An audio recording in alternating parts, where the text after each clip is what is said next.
And welcome to my channel. This is Jennifer. I'm going to be talking about the Virgo full moon on March 7, 2023. When I think about the Virgo Pisces axis, what immediately comes to mind is the Martha and Mary of the zodiac. Martha, the sister that is busy getting everything done and putting food on the table, and gets annoyed with her sister Mary for sitting at the feet of the master. And that would be, of course, Pisces. So you've got the doer, the worker bee, which is Virgo, and the one who simply wants to commune with all that is divine or divine wisdom, and that's Pisces.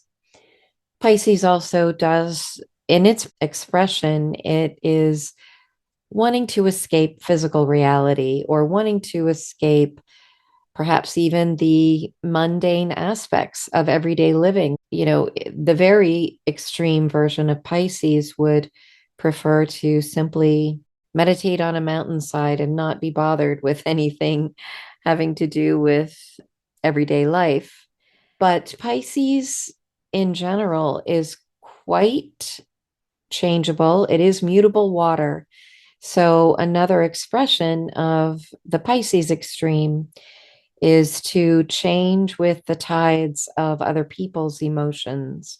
It's difficult to separate sometimes just what the Pisces person is feeling from what everyone else is feeling, because Pisces dissolves boundaries. And because it's a water sign, of course, those two water droplets merge immediately. So as soon as a water sign person steps into a situation, she or he is going to merge immediately with the emotional vibration of that environment. So water takes on the shape of its environment. And Pisces is the last sign in the zodiac and is the least physical. So that means that to resolve the Pisces polarity, there are two ways to go. One is into the next sign, which is Aries, and which has very healthy boundaries, so much so that it has difficulty thinking of anyone except itself. Pisces is too busy in its polarized expression. Pisces is too busy thinking of everyone else's suffering and or everyone else's feeling and empathizing with those feelings, that it's difficult to delineate what is mine from what is yours, or what is mine from what is ours. Now, with Virgo on the other side, as the resolution to the Pisces polarity, Virgo is the one who exercises discernment. Virgo is concerned with daily affairs, with the details that we have to pay attention to on a daily basis. It loves organization, so it works with those boundaries because it wants to compartmentalize. Virgo likes to have a place for everything and everything in its place. The polarized tendency of Virgo is to micromanage and to not and to overanalyze situations or people or the details, just ruminate over and over again what the details of a particular situation might be.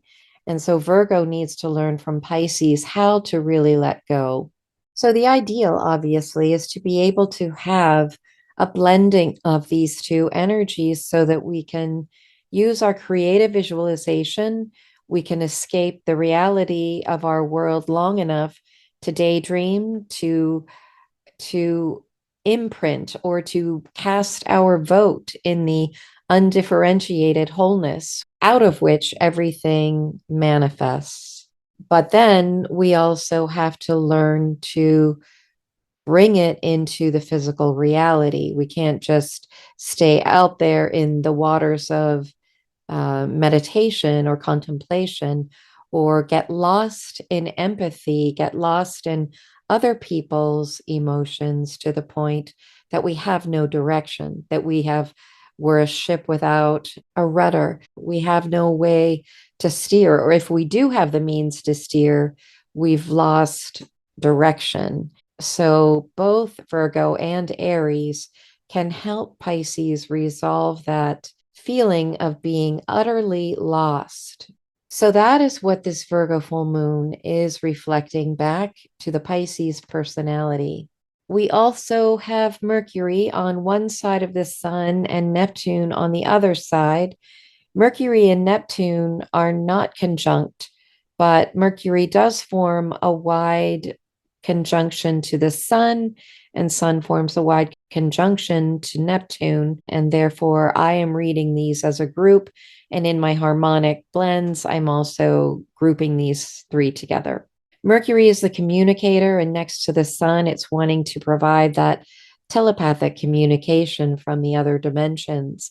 Neptune conjunct the Sun is just emphasizing that feeling of the interconnectedness of all life, and also encouraging the Sun to literally go with the flow, to stay in the moment, and to understand that our thoughts and what we pick up on telepathically must be directed by the Sun, the core conscious personality.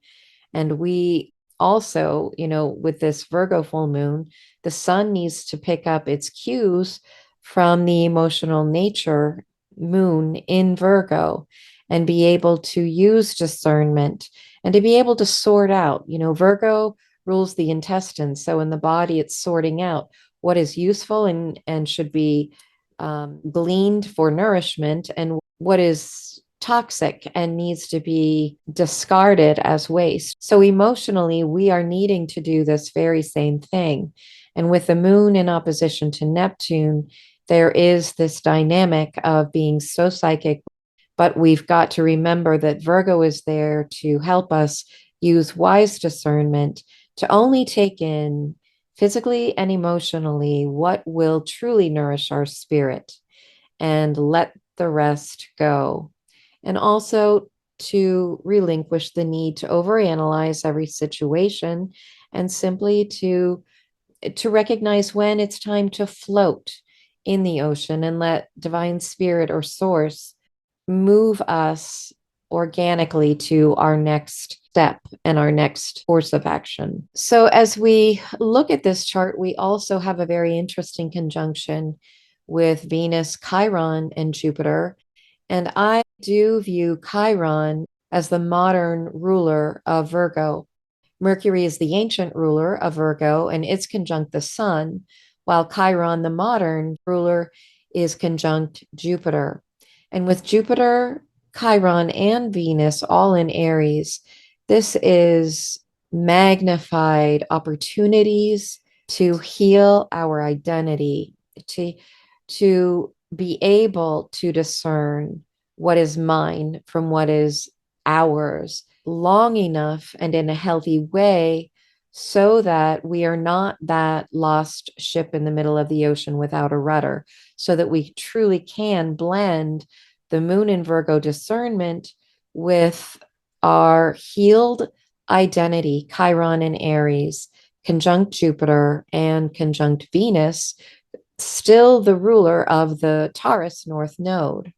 So that's the main framework that I see taking place at the time of this full moon. And of course, within an hour of the Virgo full moon, Saturn ingresses into Pisces. So I'm going to create a separate video on Saturn in Pisces because there are lots of things that we can learn from this 2.5 year cycle that's coming up for us. But please stay tuned for the harmonic blends. Thank you so much for supporting my channel. And if you haven't subscribed, please do so. Please hit the like button. And as always, I appreciate you and I look forward to being with you again at the next update. Bye for now. Sun and full moon with Chiron for the Virgo full moon. I am fully committed to healing the body-mind-spirit connection in myself so that it becomes contagious in the world around me.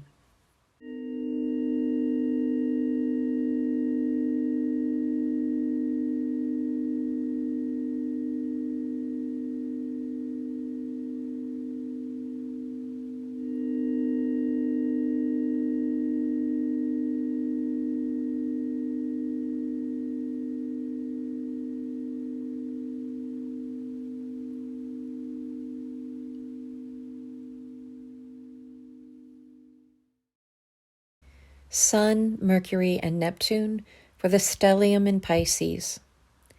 My dream world and inner dialogue create a powerful gateway for manifesting heaven on earth.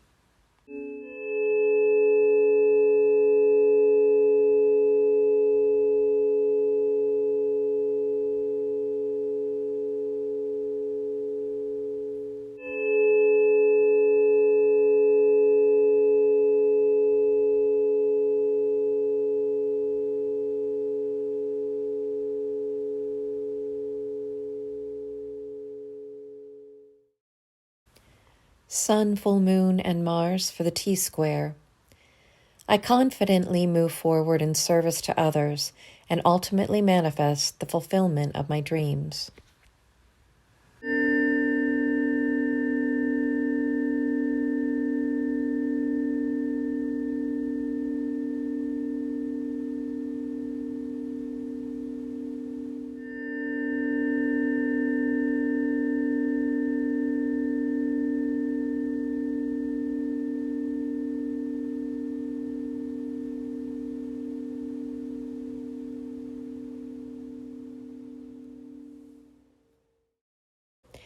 Moon and Venus for the quincunx. The blending of discernment with a courageous heart creates a brand new path toward fulfillment.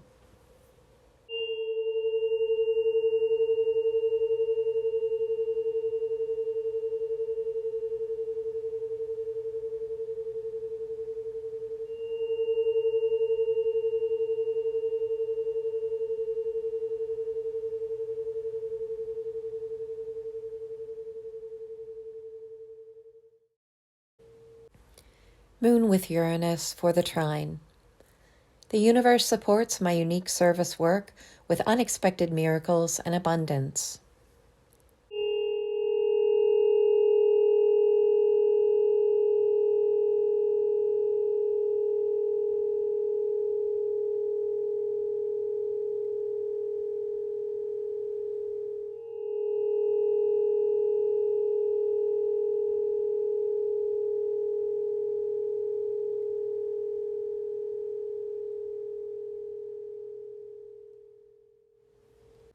Venus, Jupiter, and Chiron for the conjunction. I now experience the healing of my own identity that encourages me to step out in service and be an inspiration to others.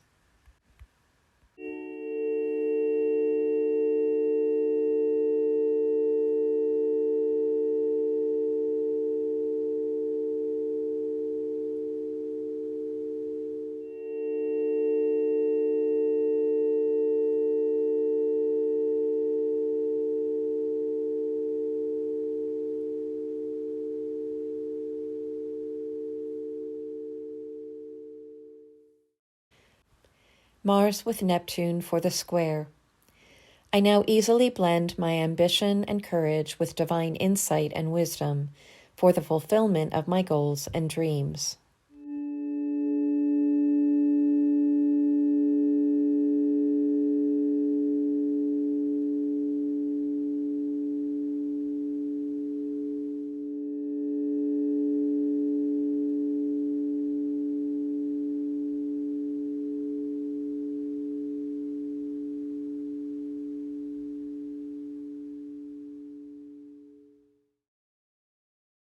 Saturn and Sedna for the square.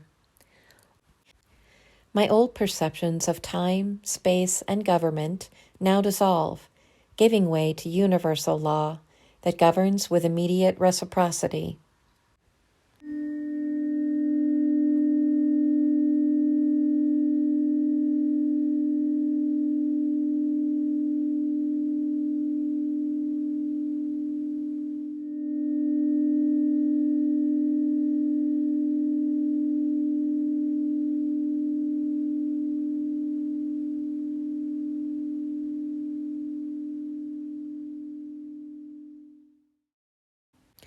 Pluto and Sedna for the trine. An old system of power based upon competition and conquering now gives way to a new system that honors all life on our planet and in the cosmos.